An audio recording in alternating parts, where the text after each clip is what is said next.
Alors, je m'appelle Laura, je suis marin sur un navire un peu particulier, c'est un catamaran avec des voiles, donc on avance avec le vent sur ce bateau.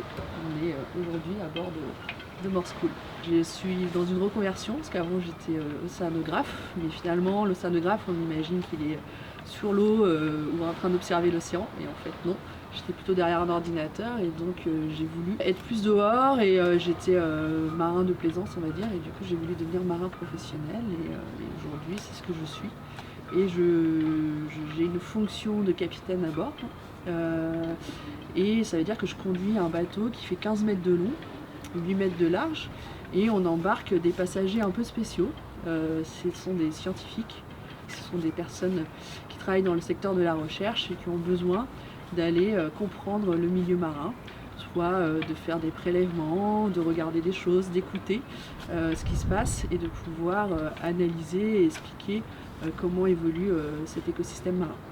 Et donc nous, on les emmène en mer et on leur permet de travailler avec un navire qui va avoir une certaine forme de sobriété quand on va aller en mer, parce qu'on va avancer essentiellement avec le vent. C'est une ressource qui est illimitée, qui est là vous le sentez, mais mes cheveux sont en train de s'envoler avec le vent.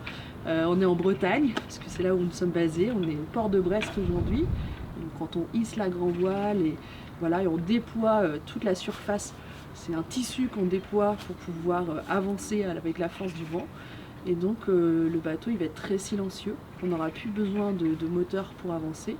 Et donc on va pouvoir être bercé par les éléments du vent, du clapot, de l'eau sur les coques du bateau. Donc on va pouvoir s'approcher plus facilement de cétacés ou des oiseaux marins, et on va pouvoir mieux les observer ou mieux comprendre comment ils vivent. On va pouvoir aussi enregistrer des sons acoustiques dans la mer. Ces sons ils vont permettre nous de mieux comprendre comment communiquent soit les cétacés ensemble ou d'autres phénomènes acoustiques. Et donc ça a un intérêt, en plus d'être un navire qui est plus favorable pour l'environnement, parce qu'il limite son impact, parce que du coup on utilise très peu les moteurs, on les utilise essentiellement quand on gare le bateau, c'est-à-dire qu'on l'amarre au ponton quand on rentre, il faut qu'on puisse diriger le bateau. Et des fois, quand on est en mer, qu'il n'y a pas de vent du tout, on a quand même besoin d'avancer, donc on utilise le moteur. Et quand on va déployer des instruments avec de la charge élevée, là on va pas forcément pouvoir le faire à la force des bras, et donc on va avoir besoin d'énergie. Mais du coup ces temps sont assez limités par rapport à la longueur d'une campagne, parce que des fois on a besoin de plusieurs jours de mer pour pouvoir atteindre un site et aller travailler en mer. Mon quotidien aujourd'hui, c'est que quand on va en mer avec des scientifiques, eux ils nous disent nous on aimerait aller faire tel projet de prélèvement, on a tel besoin, et nous on essaie de dire avec notre bateau on pourrait faire ça avec vous, on va pouvoir aller là-bas en temps de jour, on va pouvoir rester sur place dans telles conditions météorologiques. Donc quand le vent il n'est pas trop fort, on va pouvoir rester très longtemps sur place, mais des fois le vent va monter, il va y avoir une tempête qui va arriver, donc on va devoir s'adapter, parce que nous on est contraint par les éléments météorologiques. Et donc on va dire là il va y avoir une sorte de ce qu'on appelle un aléa météorologique, et donc on va devoir dimensionner peut-être une campagne un peu plus longue pour s'assurer de pouvoir remplir les objectifs de la mission. On va se mettre en repli, c'est-à-dire qu'on va aller à l'abri, on va partir de la zone d'étude pour aller se mettre à l'abri et retourner sur la zone d'étude quand les conditions de mer le permettront. Et donc moi, je permets de préparer ces missions-là, et après on prépare le bateau. Donc on prépare un bateau, ça veut dire quoi? Quand on part en mer, on part en mer plusieurs jours, c'est-à-dire qu'on ne va pas revenir chez soi le soir, dormir dans son lit, on va dormir sur le bateau. Donc il faut savoir qu'est-ce qu'on amène à manger, est-ce qu'on a assez d'eau, est-ce qu'on a assez de carburant, parce qu'on a quand même quelques petits moteurs, et s'il n'y a pas de vent du tout, on a quand même envie de pouvoir rentrer si nécessaire. Et donc on va préparer le dimensionnement de cette campagne. Et après on part en mer, on forme les scientifiques à comment on vit à bord, comment on s'organise pour faire à manger, comment on prend une douche, combien il y a d'eau chaude, parce qu'en fait on est limité aussi sur les volumes d'eau chaude. Et on est 3 marins à travailler sur ce bateau, je suis pas toute seule. Comme le navire il s'arrête jamais, le jour et la nuit, et donc on travaille en continu. Donc on va avoir des roulements à peu près toutes les 4 heures. C'est pour ça qu'on appelle ça fonctionner en quart quand on est en mer et quand on est marin. Et donc il y a une personne qui va être responsable du bateau, Donc c'est un bateau qui est assez grand, il fait 15 mètres, je l'ai dit tout à l'heure, mais il n'est pas si grand que ça, on peut quand même le conduire tout seul. Et quand il n'y a pas de difficulté, que les voiles sont déjà toutes voiles dehors, que le vent il est stable, il est établi, et ben on peut être tout seul sur le pont pendant les transits. Mais s'il y a des difficultés, où il y a besoin de réduire la surface des voiles, parce que quand le vent monte, il monte et monte, on doit réduire la surface des voiles pour avoir moins de pression sur le bateau, et ben là on va réveiller une personne, ou la personne va être là à côté de nous, et donc on va être à deux à faire la manutention à bord. J'ai quand même besoin de dormir à un moment donné, et donc ces cars ils fonctionnent de façon cyclique, ils sont programmés sur toute la durée de la campagne. Ben moi je vais travailler peut-être de 12h à 16h, et puis après je vais aller dormir, et puis je vais me réveiller 6 heures plus tard, et ainsi de suite. On fonctionne comme ça, et il faut intégrer les temps où on organise la préparation des repas, et il faut aussi prendre les temps de pouvoir faire les manips des scientifiques. Donc les scientifiques, ils ont des besoins de déployer des instruments, de récolter des choses, et nous, on s'organise sur notre temps de travail à bord pour être tous ensemble, si besoin d'être à 3 marins ou à 2, pour pouvoir répondre aux besoins des scientifiques. Et on peut partir quelques jours, comme on peut partir quelques semaines.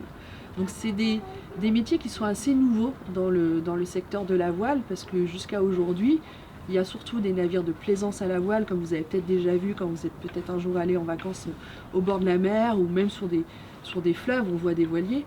Et aujourd'hui, ces navires à voile, on commence à les voir arriver dans le secteur professionnel, soit pour transporter des passagers, pour aller sur une île. Et aujourd'hui, peut-être qu'on est en train, nous, d'expérimenter ce métier, c'est d'amener des scientifiques pour aller en mer et d'avoir des marins qui conduisent ce navire à voile. Alors aujourd'hui, il existe une formation dans le secteur de la marine marchande. Il y a plusieurs niveaux pour devenir marin. On passe un premier brevet de matelot, et après on peut devenir capitaine. Et il faut acquérir de l'expérience et des temps de mer. Et il n'existe pas forcément de formation spécifique à la voile de travail aujourd'hui. Et c'est pour ça que nous, on a cherché à designer une formation. On crée une formation que l'on teste, et elle est préqualifiante. C'est-à-dire qu'aujourd'hui, elle n'est pas encore diplômante, mais elle permet aux personnes qui souhaiteraient s'orienter vers le secteur maritime de tester en embarquer pendant quelques semaines, d'embarquer à bord de nos bateaux ou à bord d'autres bateaux de navires à voile professionnels. C'est vraiment des formations nouvelles qui s'ouvrent, mais qui vont se développer. Et en fait, c'est ce qu'on aspire en expérimentant ce secteur de la voile professionnelle à destination de la science. Mais on a en parallèle un autre petit catamaran. Lui, il s'appelle le Skravik, ça veut dire sterne, c'est un oiseau marin, il est merveilleux comme bateau, on l'a complètement transformé et on en a fait un catamaran de pêche à la voile. C'est-à-dire qu'avec lui, on peut aller à la journée et on va pêcher. On va pêcher avec des techniques de pêche qu'on dit peu invasives, c'est-à-dire qu'on ne va pas mettre un gros chalut à l'arrière, et puis de toute façon on n'aurait pas la capacité, avec la force des voiles, de pouvoir traîner un énorme chalut, mais on va avec des hameçons aller pêcher à la traîne, à la ligne, des techniques de palangue. Alors ça, ces mots sont peut-être un peu compliqués, mais les palangues, c'est juste que j'ai une ligne avec plusieurs hameçons et je mets des appâts frais dessus. Et le fait d'avoir plusieurs hameçons, je vais mettre un poids lourd au bout, et après je vais avoir une petite bouée à la surface, et je vais laisser dans un secteur très précis pendant soit 30 minutes, 1 heure ou quelques heures, et après je vais revenir, je vais remonter ma ligne, et normalement, si j'ai été bon au niveau de ma prospection et zone où je déploie mon engin, et j'ai du poisson qui, en fonction de la taille de l'hameçon, va sélectionner une taille de poisson. Donc c'est des techniques de pêche qui sont dites moins invasives, parce qu'on peut aller sélectionner un type de poisson particulier. On déploie aussi des casiers. Alors j'imagine que vous avez déjà vu ce que c'était qu'un casier. Donc c'est une cage avec des trous, c'est comme un piège, on appelle ça. Des fois on met de l'appât dedans, et donc il peut y avoir des crustacés, il peut même y avoir des... On essaye, on a mis des casiers à poulpes, on commence à pêcher des poulpes, et puis on peut pêcher aussi de la sèche, enfin plein d'espèces de céphalopodes différents, ou des crustacés. Et donc l'intérêt des casiers, c'est que quand on vient récupérer ce casier, les poissons ou les crustacés sont encore vivants. Donc c'est vraiment de la pêche très fraîche, qui peut être mis après en vivier. Le vivier, c'est un bac où on alimente en oxygène, et c'est de l'eau de mer, et du coup les poissons et les crustacés peuvent rester vivants après. Alors pour moi, être femme marin aujourd'hui, je suis très contente de pouvoir m'exprimer aujourd'hui et de pouvoir en parler, parce que c'est pas si commun. C'est sur le pont, On ne rencontre pas tous les jours des femmes marins, mais on en voit de plus en plus. Et ce qui est assez intéressant, c'est que le secteur de la voile de travail, les navires à voile attirent de plus en plus les femmes. Le fait d'avancer, pas avec un moteur, avec un bruit vroom vroom et c'est moi qui vais le plus vite et plus j'ai un gros moteur et plus je vais aller vite. Enfin, le rapport au travail avec des voiles, avec le vent, avec l'environnement attire énormément la communauté féminine et on sent qu'il y a une place pour toutes ces personnes dans le secteur de la voile travail. Donc aujourd'hui, j'ai envie de dire que sur un navire à voile, je me sens à ma place parce que c'est comme si c'était beaucoup plus naturel pour les gens de voir une femme sur un navire à voile que sur un navire à moteur. Il ne faut pas avoir peur d'essayer. La voile, ça s'apprend, c'est un peu tous les jours. Et il ne faut pas avoir peur de se dire que dans mon travail, je vais peut-être être la seule femme à bord. Ça m'arrive, des fois, on part en mer, l'équipe scientifique, c'est que des hommes. Mes 2 autres collègues, ce sont des marins hommes. Je peux me retrouver la seule femme à bord. Mais il y a des fois, il y a eu une campagne, tout le personnel scientifique, c'était des femmes. Et donc, on s'est retrouvé plus de femmes que d'hommes. Donc, ça commence à arriver. Et le but, ce serait qu'il y ait de plus en plus de femmes qui prennent ces places et qui ont envie et qui n'aient pas peur d'aller vers ce secteur parce qu'il y a vraiment de la place et c'est complètement possible et c'est pas qu'une question de force physique parce que avec ces bateaux-là, on a des outils, ce qu'on appelle, ce que vous voyez ici, c'est un winch. Voilà, on a des moyens de pouvoir démultiplier les forces et donc de pouvoir travailler même si on n'est pas obligé d'avoir des gros bras. Donc devenir une femme marin, c'est possible pour tout le monde et même si on n'a pas des gros biscottos. Alors être une femme marin, c'est vrai que ça veut dire je vais partir en mer. Des fois on peut partir quelques jours, des fois on peut partir juste la journée. Il y a des métiers de marin qui permettent de partir la journée et de revenir le soir chez soi et de dormir à la maison. Mais moi, vous avez compris que je suis sur un métier où des fois je vais partir plusieurs jours, voire plusieurs semaines en mer.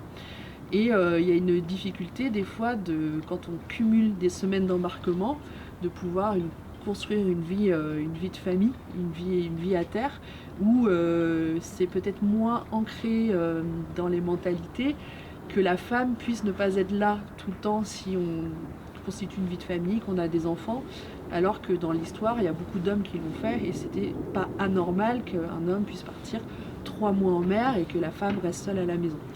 Et donc, on se rend compte dans les carrières professionnelles des marins qui travaillent sur les bateaux à moteur et qui sont des femmes, elles font une carrière de quelques années. La majorité ne vont pas poursuivre une fois qu'elles vont avoir une vie de famille avec des enfants. Et nous, chez Skravik, donc Skravik c'est l'armement, donc c'est l'entreprise qui arme les navires, donc c'est une expression qu'on utilise, c'est-à-dire qu'on rend opérationnel le navire pour aller en mer. On est un armateur où on expérimente des nouveaux métiers, mais aussi on expérimente des nouveaux usages. Des nouveaux usages du temps de travail, du temps embarqué pour les marins. Donc nous, on essaye de se dire qu'on se donne un temps limite de cumuler du temps de mer et qu'on ne fait pas on appelle ça des marées, enfin des campagnes de plus de 1 mois consécutif. Et la majorité de nos campagnes, on essaye de faire en sorte qu'elles durent 1 semaine à 15 jours. Sur une année cumulée, on fait en sorte que on ne parte pas 6 mois ou 9 mois de l'année. On part 4 mois à peu près, maximum dans l'année, ce qui nous permet d'avoir du temps où on revient à terre.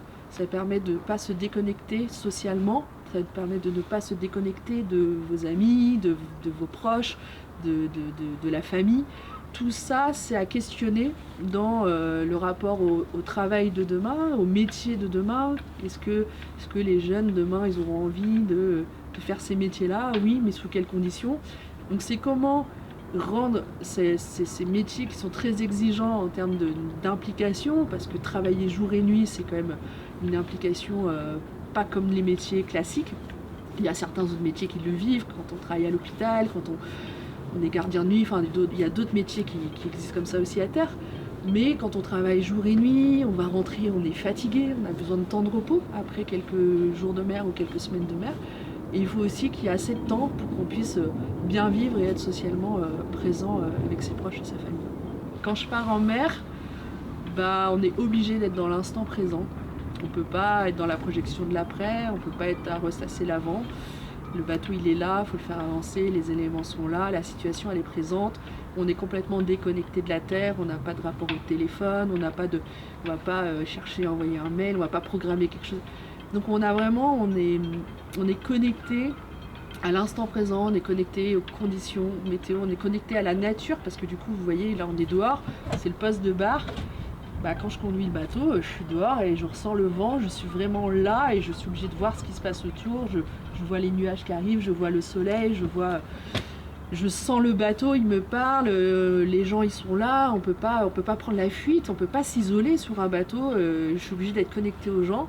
Donc c'est à la fois une forme de liberté parce qu'on a la sensation d'avoir la mer qui est immense et du coup on peut aller où on veut. Mais pour moi la mer c'est vraiment revivre dans l'instant présent et d'être connecté à la nature. Plus je navigue sur ce bateau, plus j'apprends à le connaître. En fait, c'est comme votre ami, vous commencez à passer du temps avec lui, vous comprenez sa personnalité, ses petits mimiques. Lui, il a des mimiques, il a des réactions en fonction de ce qui se passe avec la houle, avec le vent. Il va avoir des bruits particuliers en fonction de la vitesse à laquelle il va avancer, en fonction de comment va être orienté le bateau par rapport au vent. Et donc on sent quand il est content, le bateau, on est content parce qu'il avance bien, il va vite, il surfe. Un bateau, ça aime quand ça surfe des vagues, c'est-à-dire que ça glisse sur les vagues qui arrivent par derrière. Et donc il nous parle, et tout au début, il y avait certains bruits, on les connaissait pas, peut-être qu'ils pouvaient nous faire un peu peur, on n'était pas forcément rassurés, parce que moi avant, j'avais surtout l'habitude de naviguer sur des bateaux qui avaient une seule coque, on appelle ça des monocoques.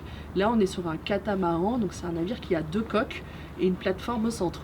Et donc ça a un peu des bruits qui sont différents d'un bateau à l'autre, parce que là on a 2 coques, donc des fois la houle elle peut taper entre les coques et donc ça peut résonner et tout ça. Donc il fallait apprendre à le connaître, à l'entendre, à l'écouter et à sentir et à comprendre comment mieux optimiser le réglage des voiles pour qu'il avance. Et du coup c'est vraiment une personne, et pour nous Morse Cool c'est un individu à côté de nous. Ouais.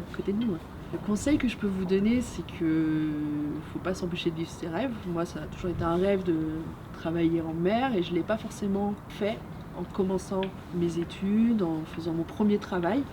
Et c'est pas parce que au bout d'un moment vous vous dites en fait j'ai envie de changer de voie, il faut pas avoir peur de changer de voie quand vous sentez que l'appel commence à arriver.